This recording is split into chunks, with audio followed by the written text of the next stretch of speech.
habitudes, les objectifs de cette fête n'ont pas changé. 4e point. Infantiliser Jésus comme le petit Jésus est vraiment contraire au plan de Dieu. Sachons nous rappeler qu'il a quitté la présence de son Père dans les cieux pour venir s'abaisser jusqu'à nous, se faire homme et donner sa vie en rançon pour nos péchés.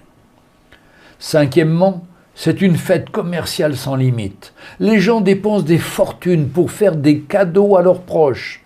Achetez des babioles pour les offrir et vous recevrez à votre tour des babioles dont on n'a rien à faire et qui finiront dans quelques semaines à la poubelle. Mais le plus terrible, c'est qu'il faut avoir l'air surpris et content pour quelque chose que vraiment on n'a pas besoin. L'hypocrisie, le mensonge et le mauvais théâtre poussés à son paroxysme.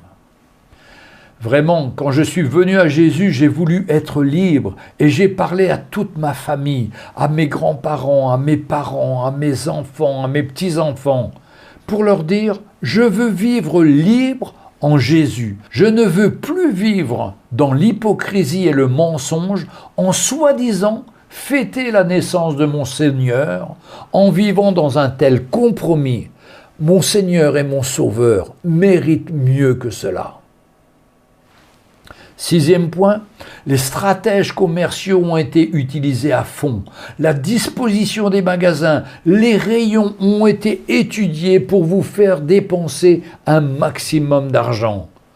En plus de l'intérieur de la maison, on a rajouté il y a quelques années l'extérieur, avec des lumières, des personnages lumineux, des choses complètement inutiles.